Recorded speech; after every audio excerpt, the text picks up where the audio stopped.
All right, let's get started. Welcome to the VCU Department of Internal Medicine Grand Rounds. Today is September 19, 2024. Just some quick housekeeping items. We are here in person at the Molecular Medicine Research Building, first floor, and online for those of you over at the VA or working in the hospital or elsewhere. So today, we are pleased to have a presentation. This is one of our special lectures every year, the MMI. We have 3 to 4 of these every year. Morbidity, Mortality, and Improvement focuses on quality improvement and other initiatives across the health system. So today, we are pleased to talk about sepsis. We have 3 speakers coming today, Dr. Stephen Biederman, Dr. Zachary Cutter, and Aashish Batheja, who's a medical student working with the team. So let me start by introducing the speakers, and then we'll call Dr. Biederman up. Dr. Biederman is assistant professor in the Division of Hospital Medicine at VCU. He attended the University of Maryland School of Medicine, where he also completed his internal medicine residency. At VCU, he serves as the Quality and Safety Director. He served as the Quality and Safety Director for the Division of Hospital Medicine for several years before transitioning into the role of Associate Chair for Quality and Safety for the whole Department of Internal Medicine. In this realm, he has worked to improve interdisciplinary collaboration, communication, connect with institutional improvement efforts to frontline providers, and improve the care of patients with sepsis. Outside of work, he's a monthly contributor for medical education podcast and volunteers at the Crossover Clinic. Dr. Zachary Cutter is one of our internal medicine, emergency medicine residents, and he's been working with Dr. Biederman. And Aashish Batheja is a third-year medical student here at VCU. He's passionate about quality improvement and public health, enjoys working on projects with actionable impact and benefits to patients. Please join me in welcoming Dr. Biederman up to get us started. Thank you. Thanks. Thank you, Dr. Bergman, and thanks everyone for coming today. We've got a lot to get through, but I'm so excited to be sharing this. And as I start, special thanks definitely to Zach and Aashish for their hard work, which you'll hear about, and which they presented outside the walls of VCU, which is really exciting. But even more importantly, thank you to the many team members across the health system that have been part of this work. I'm lucky to share some of our efforts and outcomes when it comes to sepsis, but this has been a tremendous partnership with nursing, with the emergency department, with our colleagues, all of you in internal medicine. So let me jump right in. Great. There we go. Perfect. All right, so the title of the talk is Transforming Sepsis Care, Our Success in Reducing Mortality and Enhancing CMS Compliance. Believe it or not, I used artificial intelligence to try and come up with an interesting title. So it's a strike 1 for artificial intelligence because I don't think I've ever seen an interesting talk that had the word compliance in its title. But hopefully that's the most boring element of the talk today. I have no professional disclosures. We have 3 objectives. First, we're going to talk about the historical context of sepsis care in general and at VCU, why we're focusing on this, why we focused on it.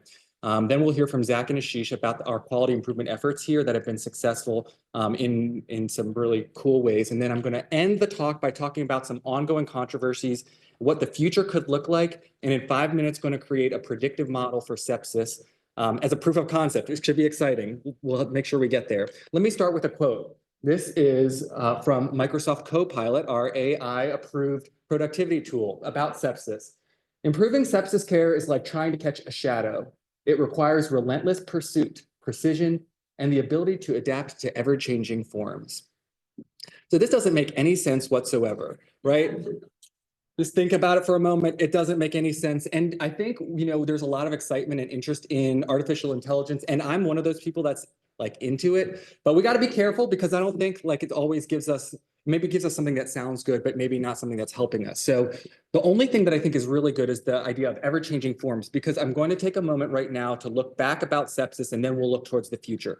But it's really important that we talk about where we've come from. So depending on the year that you were born, you probably learned about sepsis in different ways. So I'm sure my boomers in the audience can remember back to 1991, where American College of Chest Physicians and Society of Critical Care Medicine came together in like a Council of Elrond type of situation and defined the sepsis syndrome for us based on SIRS, the systemic inflammatory response syndrome, suspected infection, and then you have sepsis.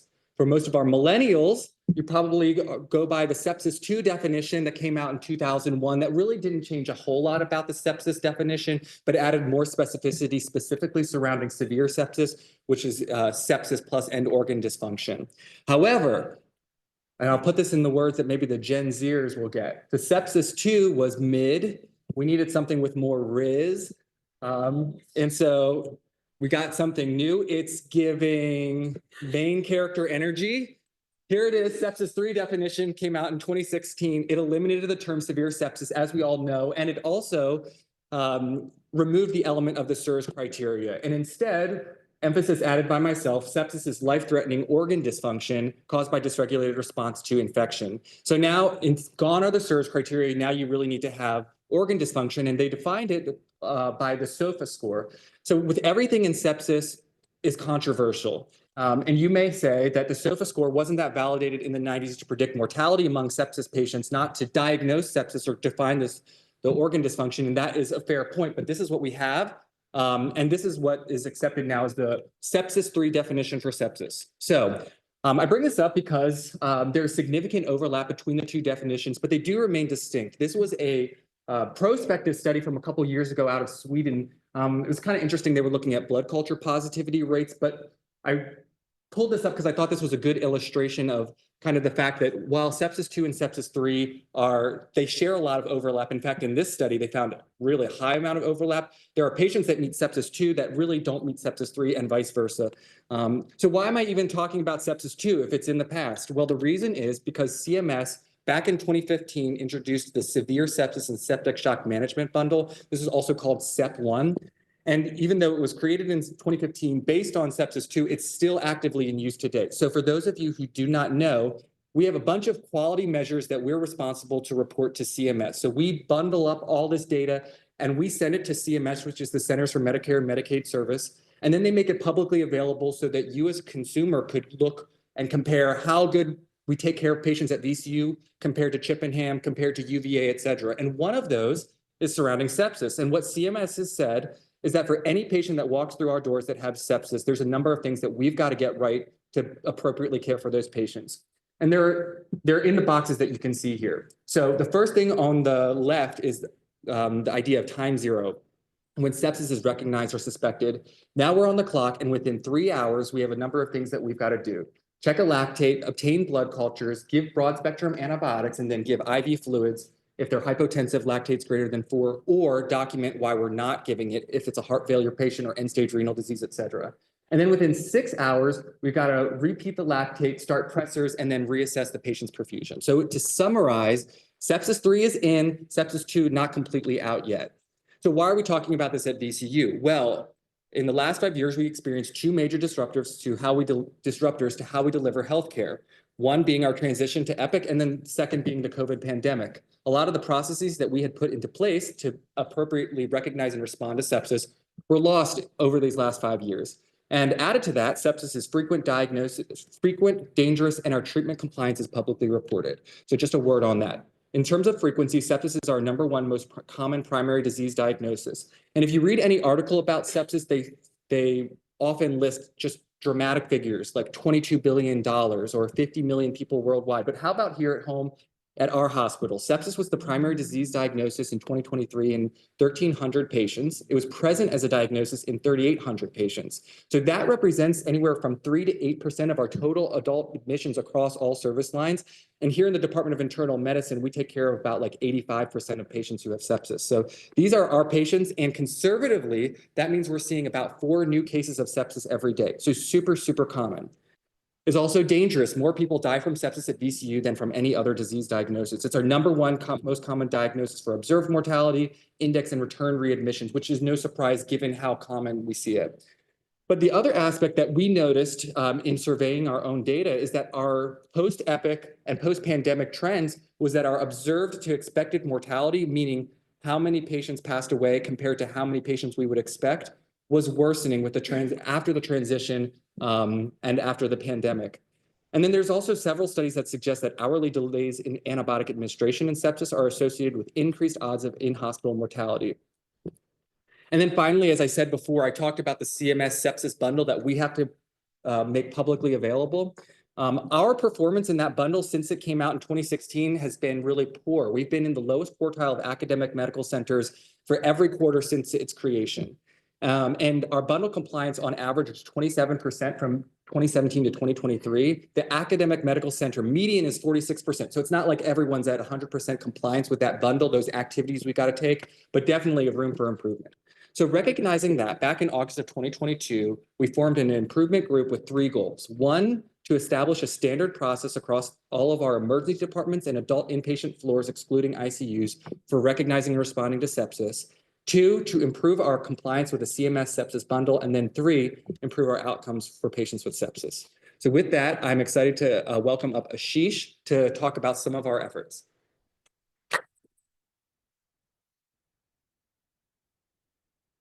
Thank you, Dr. Biederman, for that great introduction. I'm very excited today to talk about a project that we conducted here at VCU.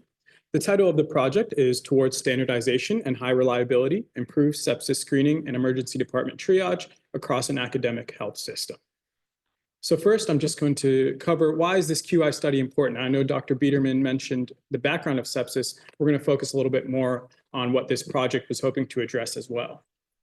So sepsis most frequently presents in the emergency department, and while screening for sepsis is recommended, there's not a particular scoring system or technique that has been shown to be recommended or optimal among all the options listed here. Sepsis itself can be very difficult to screen for because it can have a variety of non-specific symptoms, especially among high-risk populations that we deal with at VCU. So the question became really, how do we facilitate and standardize rapid sepsis screening at triage? Onto the methods. So the timeline of this project, it took place over 14 months across 4 academic health system sites listed here. Importantly, it involved an interdisciplinary improvement team. So this was really important to us to really gauge responses and get collaboration from a variety of clinicians, RNs, and also more on the data science side as well to really grapple with this from all aspects. We use the IHI model for improvement. So first, this involves fundamental planning questions. What are we trying to accomplish? Which for us was the 90% adherence to a new standardized screening process for sepsis in a 1-year time frame. We also wanted to increase SEP1 adherence and decrease sepsis mortality as well. How we know that these changes are actually improvements. So we want to track compliance with the sepsis screening in the electronic health record, SEP1 adherence, and the sepsis mortality before and compare it to during the project itself. And then lastly, what change can we make that will result in an improvement? So this involves reviewing current practices from the perspective of the EHR documentation, but also an in-person observation of the process occurring in real time. On the right, you can see the PDSA or Plan, Do, Study, Act cycles, and that's basically an iterative process that we use to keep making changes. And I'll go over the 4 cycles that we conducted as part of this study. So again, the primary outcome is the adherence to screening for sepsis in all adult EDs. And secondary outcomes that we were also interested in was the CMS sepsis bundle compliance, as well as sepsis mortality as measured by the observed to expected ratio. So this is the PDSA cycle 1. The focus of this was to move existing sepsis triage questions into primary workflow. So initially, sepsis triage questions were in a non-intuitive area of the nursing EHR triage screen. So what we wanted to do was increase the ease of access and convenience to help with completing those initial questions. In order to do that, we moved the questions to a primary triage screen and also changed the questions a little bit to make it more amenable to being answered. Then we studied the completion of these triage questions at for sepsis at triage. And this led to a small increase in the completion of the sepsis triage questions. So since we didn't reach our goal yet, this led us to do our second PDSA cycle.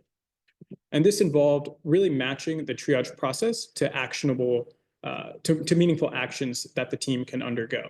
So we noticed that the positive triage screen, it didn't always lead to specific things happening for the patient or by the triage team. And so while the question was maybe being clicked, we want there to be an actionable outcome where something happens with the patient. And so in this case, we designed a standardized workflow. So after a positive screen, this triggers a huddle between the triage RN and the clinician to discuss risk factors, abnormal vitals, as well as figure out what the next steps would actually be for this patient. We also added a sepsis treatment order set. And with this PDSA cycle, we studied the completion of the triage questions, but also real-time observation of how these huddles functioned and what they really led to for patients. We also asked for feedback from triage teams as well to see what their thoughts on this were. This led to the most significant buy-in and marked increase in the adoption of the triage questions. And you can see on the bottom of the screen an example of the high-risk indicators and what would trigger a clinician huddle. The third cycle focused on providing audit and feedback to the frontline staff. So this involved reviewing cases of non-adherence and really figuring out, okay, are there any specific areas or clinicians that were missing with this process? And one group that we found wasn't really being captured was the float staff.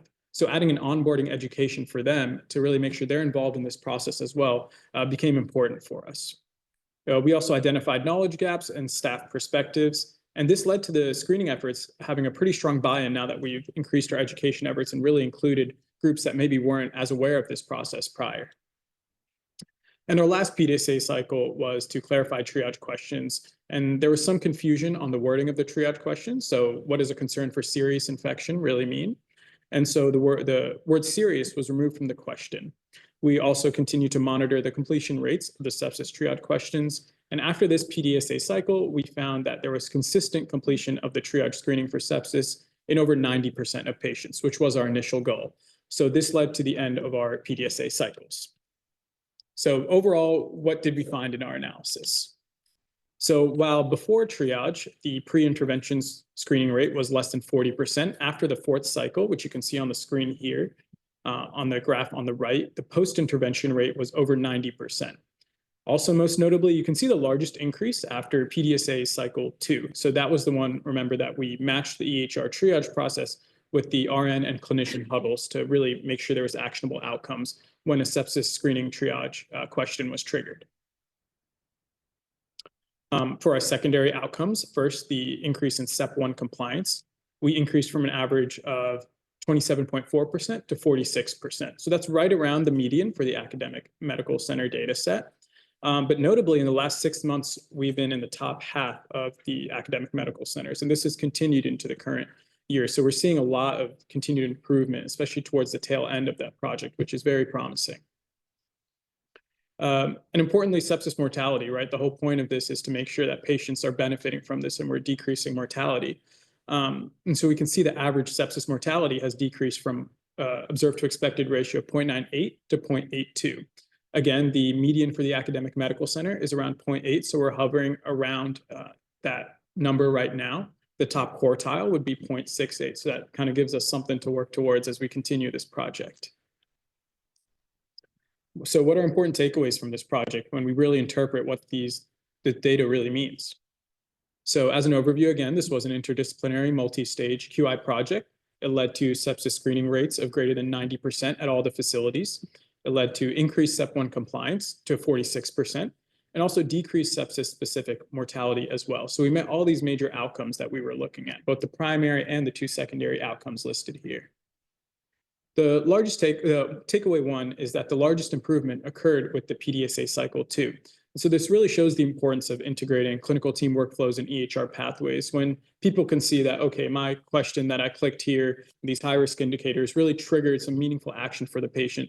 They're more prone to really be involved in this process. So engagement and adherence increase when it's clear that the actions that you perform in the EHR lead to meaningful outcomes in patient care pathways. The second takeaway, interestingly, is that the improvement lagged at the main hospital. So additional PDSA cycles were needed at the main hospital to reach that 90% level that we saw at the other sites. And this may be due to just simply the complexity of care and patients in a busy tertiary care hospital. And it points to the adaptive versus technical challenge idea. Adaptive being, we may need to accrue more resources and look outwards at things maybe that aren't already implemented into place. Whereas technical at other sites, it may be easier to use the resources already in place. So this just points to the difficulty in a main hospital sort of setting. You may need to think a little bit out of the box in order to think of what resources do we really need to reach our sepsis triage screening levels that we would like. And thirdly, it's helpful to consider sepsis at a patient's first point of contact, simply because it drives faster recognition and treatment of sepsis. That's why we focused on screening at triage itself. There are some studies showing that ED clinicians may underestimate the probability of infection, so really prompting a screen for sepsis is really important early in a patient's care pathway. And then again, this interdisciplinary effort was crucial to make sure that this project was underway and it performed well. It really needed to get buy-in from clinicians, nursing, data staff, all the people involved in this project to really push it through. So overall, this was an interdisciplinary QI project that leveraged EHR technology and iterative PDSA cycles to increase sepsis screening compliance. So future steps for this project would be to assess sustainability over the long term with the care process and study the impact on other outcomes that weren't assessed in this study, such as the diagnosis of sepsis, as well as the time to antibiotics. So that concludes my portion of the presentation. Thank you for listening. I'd like to introduce Dr. Zachary Cutter for the next portion.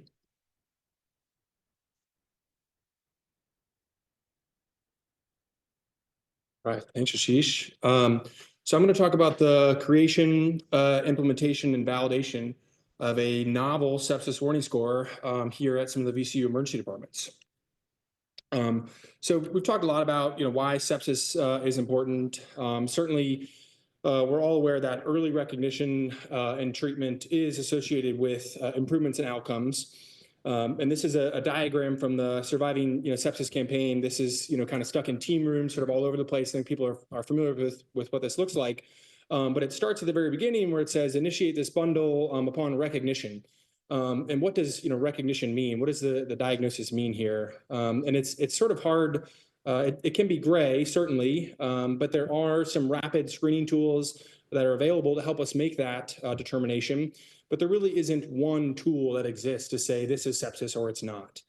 And some of the tools that we've kind of talked about that are out there, the SIRS criteria, QSOFA, modified or national early warning scores, they weren't really developed to create a diagnosis of sepsis, but there have been some statistical models kind of showing, trying to prove that with some sensitivities and specificities listed here. So sensitivities of SIRS is pretty high, but the specificity is low, whereas QSOFA and the early warning scores have somewhere kind of in the middle range for their sensitivity and specificity.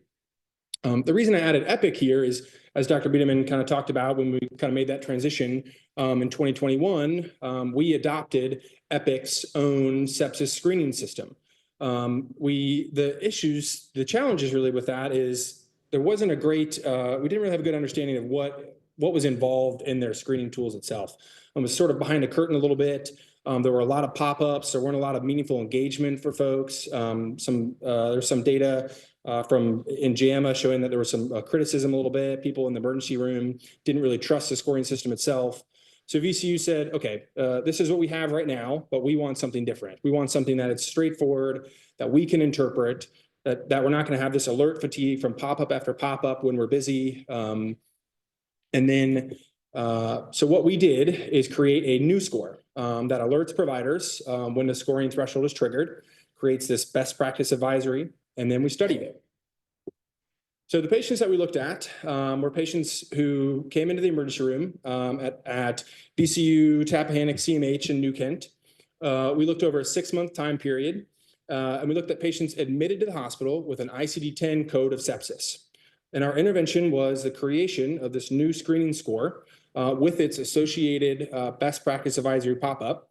And it was undergoing kind of real-time data input and score calculation, and then to alert the provider that say, hey, this could be sepsis. And then we did a retrospective cohort analysis of these patients. The outcomes that we looked at were the primary outcome was really just the test characteristics themselves, the sensitivity, specificity, predictive values, and accuracy of the best practice advisory for predicting sepsis. And then secondary, we wanted to look at, is this changing patient care? And what I mean by that is there any association with initiation of antibiotics or timing of antibiotics? So I want to talk about the scoring system itself. So here's a table of the weighted scoring system. So what we did is we had the emergency department sepsis team composed of some of our physicians, nursing leadership, informatics leadership, They had a bunch of roundtable discussions, kind of came together, incorporated surviving sepsis and CMS guidelines to create our own VCU-specific weighted system. So you'll recognize a few of these. Highlighted at the top, some of these, this is SIRS criteria, SOFA, kind of Q SOFA. But importantly, I want to point out the high-risk indicator here in black. So whether that was present or not. I'm sure everybody here, we've taken care of a lot of these patients, who are at high risk for sepsis, and we wanted to identify those as a quality improvement measure for VCU. So patients, namely receiving chemotherapy, transplant patients on steroids, immunosuppressants, indwelling lines, end-stage renal on dialysis, patients with sickle cell disease, folks who reside in a skilled nursing facility or have ultra-middle status from baseline. So we wanted to incorporate those into our screening tool. And our informatics team came up with a weighted scoring threshold of greater than or equal to 8 to then fire what I'm sure most people have seen pop up in Epic as this best practice advisory. So if you read at the top, it says, once the background threshold has been met, patient meets, it may be septic, what do you want to do about it, essentially? And then, so we looked at patients who came into the emergency departments from the beginning of this year, January 1, all the way through the end of May. There were a total of 55,250 patients who came into the emergency department, and we ended up with 2,080. So 3.76% of all patients who showed up to the emergency department get admitted for ICD-10 coded sepsis. So our primary outcome, just looking at the test characteristics themselves, for the scoring threshold of greater than or equal to 8 in ICD-10 sepsis, we have a sensitivity of 57%, a specificity of 94.7%, with a balanced accuracy of 76%, and a positive predictive value of 29.7%, and a negative predictive value of 98%. So the secondary outcome we want to look at is does this scoring affect anything that we're doing for core elements of sepsis care? So we took these patients and we said, okay, look at all the patients in the emergency department who are getting antibiotics, and we stratified them by 2 ways. One, did the alert fire, did they meet the threshold, and did the alert fire? Here, did the best practice advisory fire or not? And 2, did they get antibiotics before that threshold or afterwards? So if you look at the patients who they met the threshold and the alert fired, the majority of them actually received antibiotics after the alert fired. So of this cohort, of this 1,985 patients, 817 of these patients actually ended up being admitted for an ICD-10 code of sepsis. If you remember the 2,080, that's our total number of patients who were admitted for ICD-10 sepsis. That represents 39% of the admitted patients for sepsis got antibiotics after they met the scoring threshold. And then our next objective was to look at the timing to antibiotic administration. Was there a significant difference between timing before and after the intervention? The median time from ED arrival to antibiotics for sepsis was 93 minutes prior to our intervention, and then afterwards it was 68 minutes, which is a significant decrease. So what's important about this? One, we were just essentially trying to look for a new VCU-specific tool. And we want to look at, is this tool doing what we want it to do? And I think the answer is yes here. So it certainly, obviously, when we showed what it incorporates, right? It incorporates portions of the SIRS criteria, Q SOFA, early warning scores, but also it's VCU specific to our patient population. And then is there the next is obviously, is there an impact on patient care? And I think the answer is yes there. We're seeing a group of patients who end up being admitted for sepsis, and this tool is helpful in identifying them, but also prompting emergency department physicians to say, I want to initiate core sepsis management. So some of our strengths and kind of limitations. One, I think there's obviously a lot of patients here, right? In just less than half a year, we're at 55,000+ patients. There are certainly some limitations, right? This is just here at VCU. It's retrospective in nature. I think using ICD-10 code of sepsis carries both some strengths and limitations with it inherently. And obviously there's some alert fatigue that goes into some of this stuff. We don't really have a comparison group. But I think this is a really, really important piece for VCU going forward. I'll turn it over to Dr. Biederman.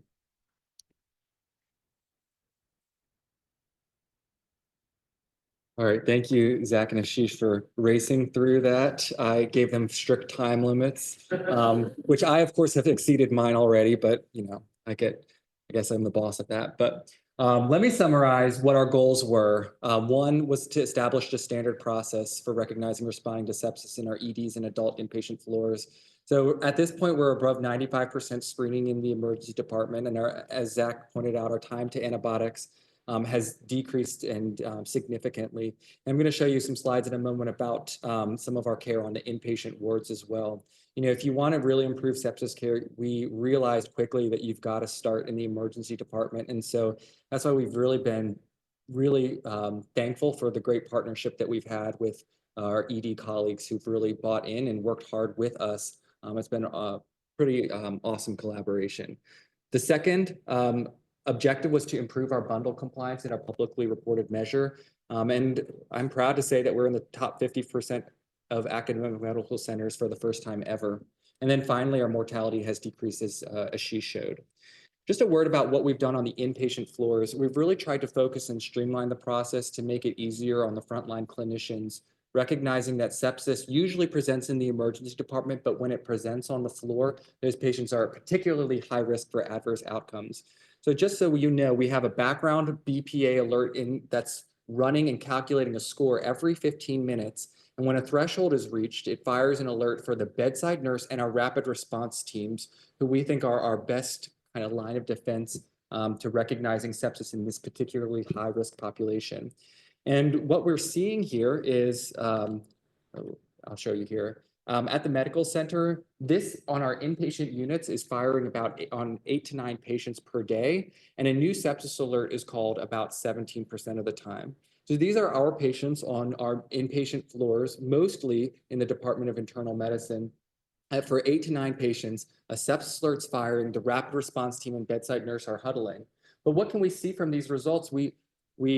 Zach alluded to, and I'll bring it up in a moment, but there's some controversy around what model you use to try and predict sepsis. So we're using Epic's model, and we can see that almost half the time, sepsis has already been identified and is being treated. And frankly, we think that this is maybe even a little bit of an underrepresentation.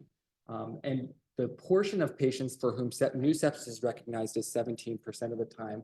Ideally, we would see that orange be as big as possible, right? That every time that alert fires, that's the patient that we need to hone in on. So this is not terrible at all, but the question is, can we do better? Which will take us to our last objective. But I'm bouncing around a little bit just to show you a couple of the other things that we've built out to analyze in retrospect. For any patient now, we can look and plug in the MRN. We built out a dashboard to see when sepsis was recognized, when there was an alert in our system, whether it was from the emergency department or inpatient, and then what's happened, when antibiotics were ordered, when blood cultures were ordered. And we think this is a really powerful tool moving forward to actually drill down into cases where maybe we didn't get the prompt treatment that we wanted to.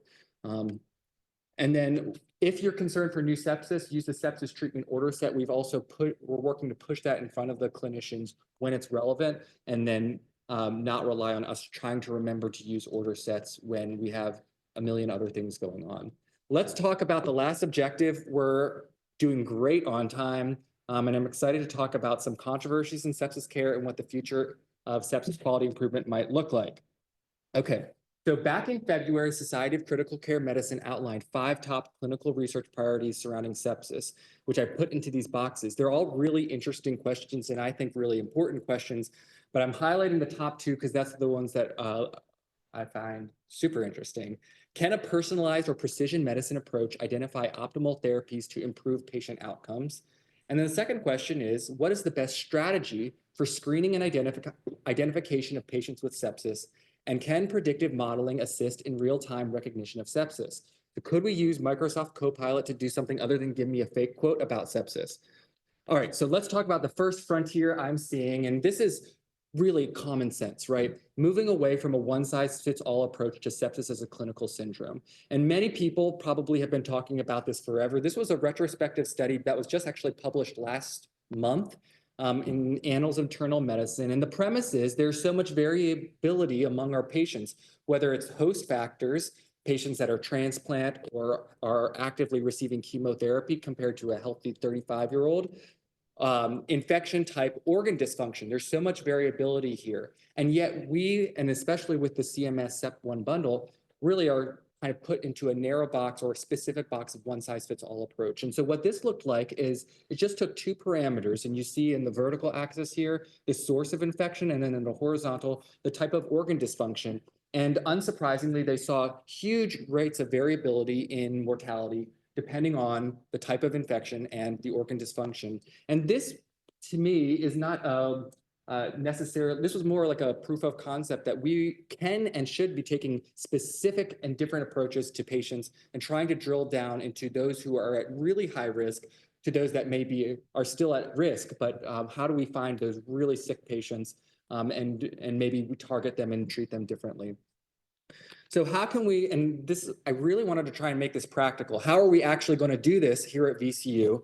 And so I have two examples of how we're moving in with our improvement efforts into kind of the next phase of our quality improvement journey. So could we stratify our data to ask new quality improvement questions targeting specific populations, of which VCU has many, as a major transplant center, as a major cancer center, a large sickle cell population, et cetera. So could we look at our processes of care and our outcomes among at-risk populations, such as transplant, cancer, sickle cell, but can we look at also at health-related social needs and health equity, stratify our data by race, ethnicity, and zip code? And this is the next direction that we're taking our efforts. We standardize our process, and now we see who are the patients within this large cohort of patients that have sepsis that we really need to add extra attention and extra quality improvement efforts into.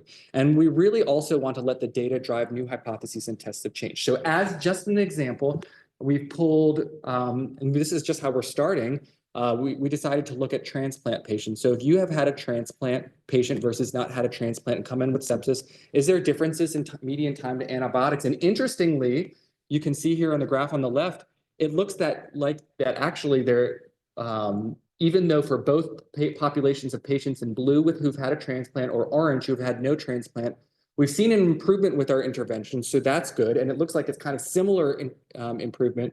But on average, it's looking like our time to antibiotics among our transplant population might be longer.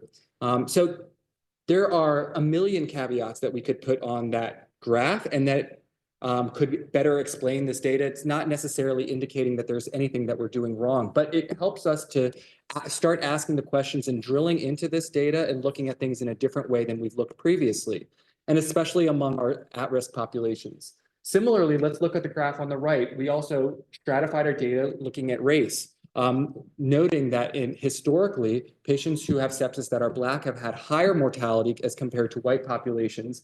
And so are our processes of care equitable? And we were pleased to see that similarly, we've seen improvements among really all of our populations of patients with sepsis as we've been on our quality improvement journey. This is just one process of care measure that we are pulling out, but there's so much more that we can and we're going to start looking into.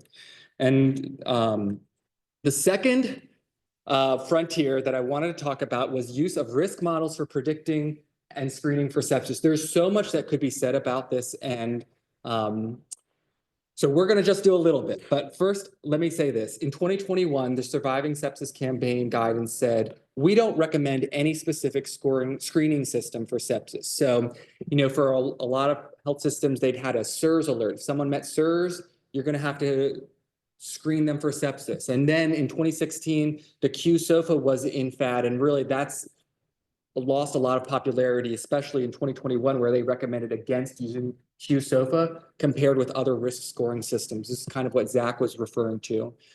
And so at VCU, what do we have? On the inpatient floors, we have EPIC's sepsis predictive model. In the emergency department, as Zach described, we have built this homegrown model that's based on SIRS, plus additional risk factors that we think seems to be at least pointing us in a meaningful direction for patient care based on the data that he showed. But maybe we can do better, but we're pleased with what we've seen so far.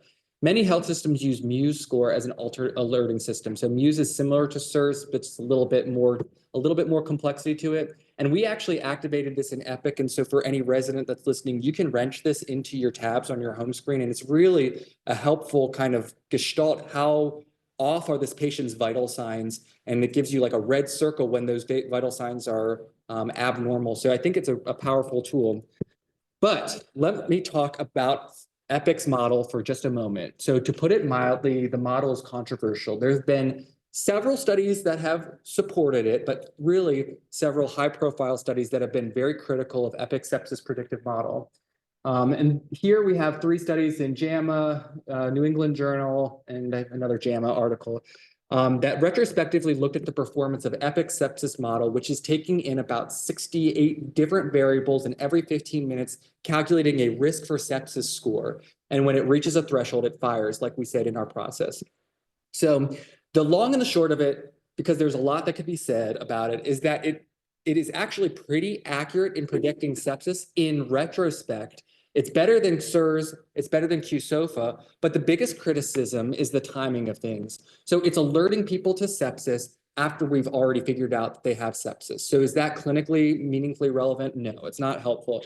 So this is just one table I want to share. I always struggle with these in presentations, but I just want to call your attention here, looking at diagnostic criteria, number and percentage. The percentage, so here, this is the Epic sepsis predictive model.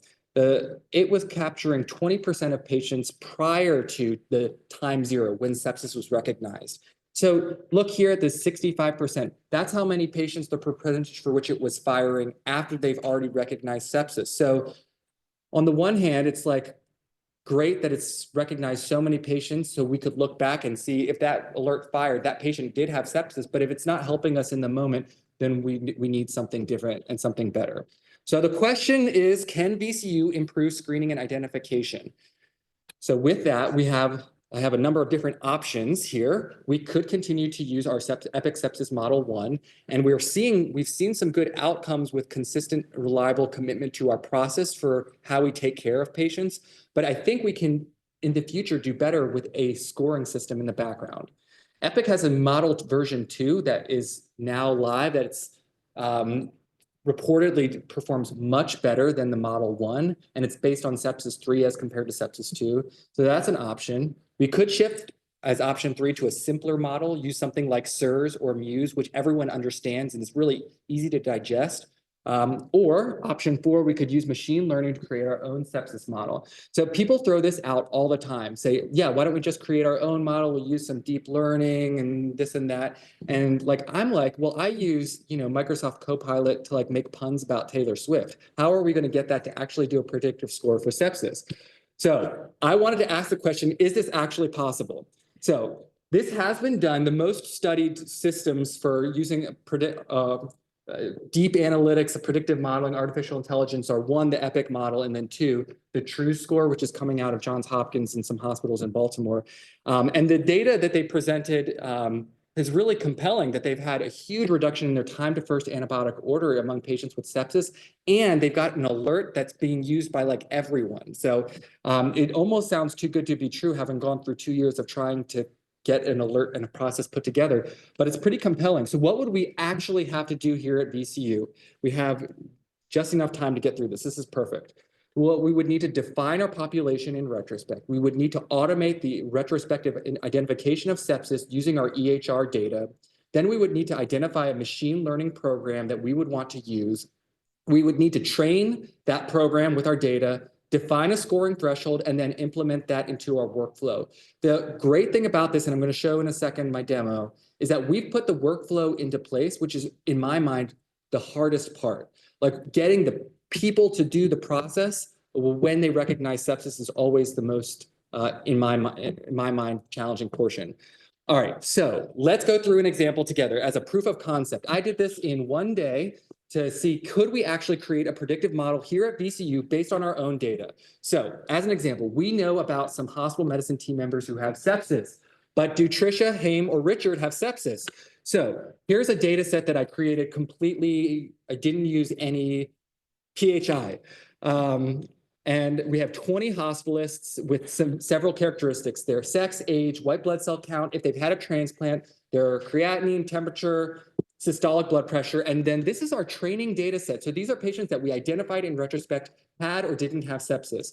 But what we want to know is for Tricia, Haim, and Richard, do they have sepsis?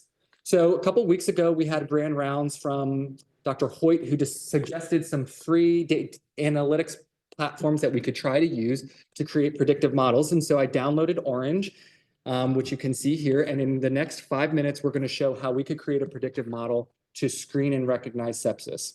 All right, so let's play. I'm going to try and narrate over this video. All right. So those were both Excel documents. So the first thing that I would do is I would upload my file. In this case, this is the data for that first table that you saw, and it already characterizes my variables as either numeric or categorical. So you can see white blood cell count would be numeric, transplant status, yes or no, categorical. And then I can describe my target variable or outcome variable as sepsis, as you see here. Okay, so now I can put that into a data table, which will show me on the left that sepsis being present or not present is my outcome. And then we see here it's incorporated all of our test care or our training data set characteristics. So the first thing that we wanted to see is how does this program group my data to try and get to my outcome? So we created a data tree, and it shows by actually from this random data that I put in, you first look at the creatinine. If it was greater than 1.7, all of those patients had sepsis. If it was less than 1.7, you could look at the systolic blood pressure, and that would stratify you to having sepsis or not. Obviously, this is a very simplistic data set, and I kind of just put in some kind of random values in all those, but I didn't know that that's how this was going to be read. Okay, so that's our training data. So now let's upload Tricia, Haim, and Richard's data. We have the same variables which you needed to use. Okay, and we'll put it into a data table. And you can see here that the sepsis outcome here is unknown for those three, right? So what we want to do is predict, do these patients have sepsis? So if I click this now, okay, there's no outcome because we haven't used any predictive model. But what we can do is use our training data, plug it into our prediction, and then see, okay, well, it looks like Tricia, based on our training data, has sepsis. Haim and Richard do not have sepsis. But this was just one way using the algorithm that we could make a prediction about a new patient's diagnosis. But this is not the only way. We could also use a logistic regression. So I found a logistic regression tool, dragged it in here, and took our training data, put it into logistic regression, and then see what does that predict. Well, it looks like the logistic regression also predicts that Tricia has sepsis, but Haim and Richard do not have sepsis. The time to antibiotics is still, we got one more predictive model to check here. So hang with us. So another predictive model, could we use a neural network? And honestly, I don't really completely, I've seen it lectured on a couple times, don't really fully understand what that is, but it looks like the neural network is also predicting sepsis for Tricia and no sepsis for Haim or Richard. Now, these are just this doesn't tell us if this prediction model is actually accurate. It just says if it's using our training data appropriately. So the other thing that we can do, and this is how we can get more accurate, is to test and score our data. So if we took this model and we applied a couple different either a logistic regression or used a different model, we can see how accurate is our score. And what the program is doing is it takes 10 or 9 of your examples, and then it runs a 10th as like a test to see how accurate it is. And then it does it iteratively a ton of different times. And then what this told us is that our calculated accuracy using logistic regression, this is the CA, was 0.9, and using the neural network was 0.95. But what we want to do potentially, if we're actually building out a predictive model, is to understand why we got things wrong. So you can pull this out into confusion matrix, which I did here, and look at the cases where sepsis was either predicted and not sepsis, or it was not predicted and there was actually sepsis. So we can select those data points, and you can put that into a new table. And now we can see that looks like for Nikki, the model did not predict sepsis, but she has sepsis. And then for Dennis, the model predicted predicted sepsis and the patient didn't have sepsis. And so the idea here as proof of concept then is that you take that data where you had your misses and then you learn how you can iteratively get more accurate with it. So that was done in an afternoon, and we have a model here that would predict sepsis. So, is this the model that we are going to use for VCU moving forward? Obviously not, but is this possible? Well, I think it actually is. We could take our training data, of which we can already get. We could train it to look at any number of variables that we define. And in the literature, there's so many different that have been defined for us as things to look at. And then we can let the deep analytics tell us which predictors will lead to sepsis as a diagnosis. So is this a pipe dream? No, we could do this at VCU. All right, so let me summarize the talk. We're at 12:53, and I want to open up any time for questions. So our sepsis care continues to evolve on every level. We've made significant strides in standardizing our approach, and we have so many future opportunities to improve our outcomes, whether that's through data analysis and hypothesis generating among specific at-risk patients, evaluating and stratifying our data at specific populations, real-time surveillance of our quality metrics, which we've built out, subsequent PDSA cycles on our workflows, and then exploring using advanced analytics and artificial intelligence in sepsis care. Let me end with a quote by Microsoft Copilot. Focusing on sepsis care is not just about saving lives today. It's about building a foundation for a healthier tomorrow. With that, let me end by thanking a ton of different people, most importantly, Sharon Bednar and Joy Wolf, who've been my partners on this improvement in leading the efforts, but also some other folks, Chris Orange, Dr. Stephen Miller in the emergency department, as well as Patrice, Amanda, Amy, also down in the emergency department, Aashish, Zach, Deidre. But so many other folks have been part of this, especially many folks in the Department of Internal Medicine have been part of making this project successful. And so with that, let me stop and see if there are any questions.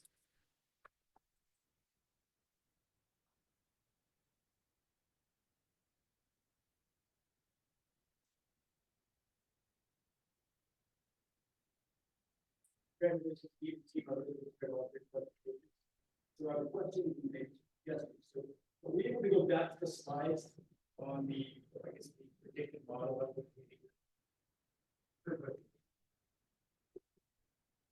and my question related to that is, if you go to the slide that goes that calculate the sensitivity, specificity, positive, wasn't entirely clear to me that this is what was the gold standard.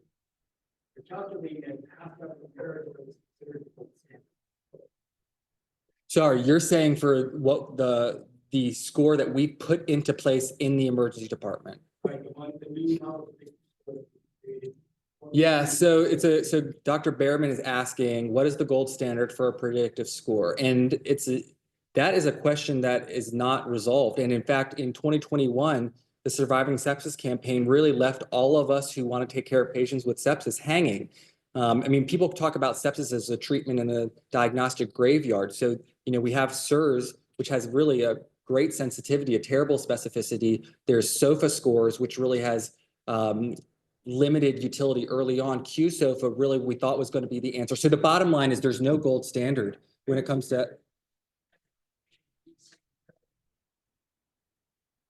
the positive. So the sensitivity specificity is based on some gold standard. I would say this is true for the parameters, truth for what was used. So yeah, we used ICD-10 coded sepsis or no sepsis. So we retrospectively looked at our data set and said, well, I think it was 2,000 patients had an ICD-10 code for sepsis. That's our sepsis population. So I see what you're saying. That was our gold standard. That was those patients who have, and I have to say that is also a limitation as a gold standard because the ICD-10 codes have their limitations for sure. And we see this really, I guess, starkly, if we compare diagnosis-related groups or DRGs, which is the primary reason for hospitalization, that's a way lower value than ICD-10 coded sepsis. So that gives us anywhere from 3 to 8% of our admissions. So we're probably somewhere in the middle of actual sepsis patients, but this gets muddy really, really quickly. On top of that, the sepsis, well, go ahead.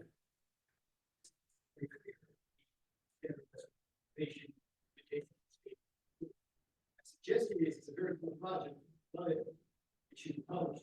Do that at a practical review. It's pretty important to do what the awareness outside the four walls of this institution.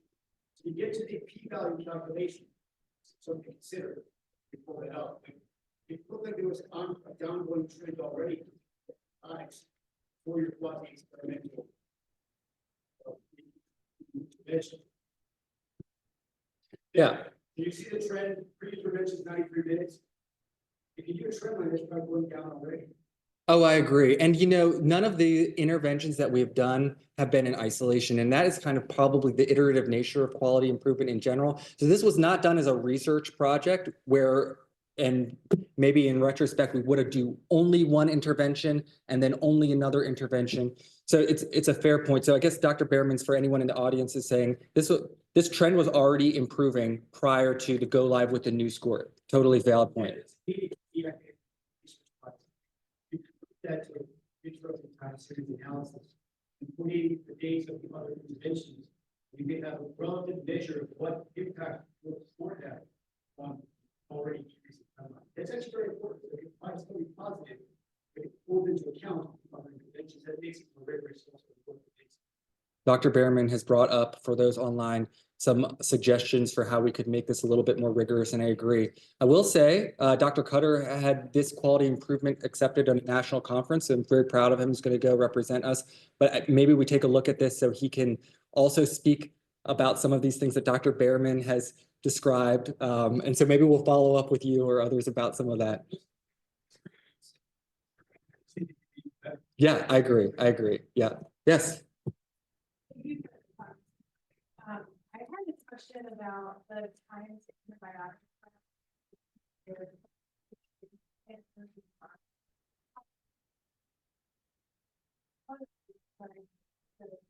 So is this again looking at the patients who get time to antibiotics? This is all comer patients that had a DRG.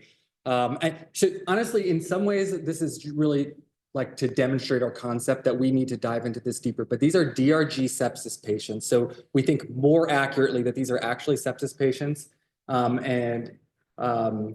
It's the median time from their arrival to their antibiotic administration. Is in the emergency room.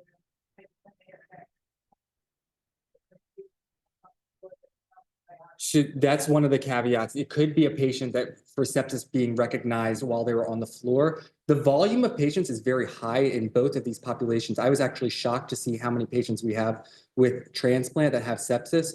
But that's why we used the median time to hopefully account for a patient that had been here for several days and then sepsis was recognized would not be part of that as much.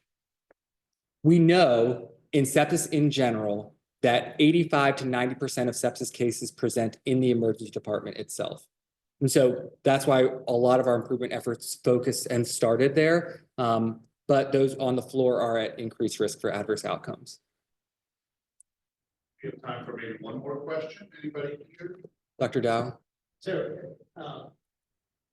this is, you did a very incredible job here. I was curious about part of the showing about that group of folks that were eventually diagnosed with sepsis with antibiotics fire. And the reason why that's an interesting group to me is that a lot of sepsis folks are pretty obvious. A lot of sepsis folks are not very obvious. And so we're sort of capturing that group of not obvious sepsis. It seems like that's our opportunity. I don't know if you found what is it that we're not thinking about that these patients that eventually sepsis. Is it immunosuppression? Is it that vital signs are not as bad as we think they are? I don't know if you guys are really insensitive to this stuff. Dr. Dow brings up the comment that it's most relevant to see the time to antibiotic or the predictive score in the emergency department being a trigger to antibiotics being actually ordered and how important that is. So I think at baseline, any predictive model or score is not as good as you seeing a patient and looking at a patient, or there's no substitute for that. And as a baseline, we think that no score is going to replace a clinician assessment. And this is why we focused on the human factors of looking at the patient and triaging through that, because we could debate different scoring systems forever. But your point is well taken. The TRUES model that Johns Hopkins has adopted, in their data analysis, they they omitted the first 3 hours of hospitalization because so many patients come into and are apparent. Sepsis is quite apparent or obvious. And so that is a patient population that our ED is really, really strong at. I think where we run into issues, both on the inpatient, but also could be in the ED, or patients that have maybe had an alternative diagnosis initially and are staying for a longer period of time. And the longer that we stay and we haven't diagnosed and we have something else, those are the high-risk patients. And so that's why we found it pretty compelling that the BPA fired before antibiotics. So the EPIC model, we could pull up a graph that showed it identified like 98% of our patients in retrospect, but that's not clinically helpful. What Zach presented is that this was actually clinically meaningful because it was firing before antibiotics were given. The TRUES model from Hopkins had a similar finding, even a better finding. But like I said, they omitted those first couple of hours where many, many, many patients are identified. All right, oh my gosh, we're over time. Well, thank you, everyone. Thank you so much.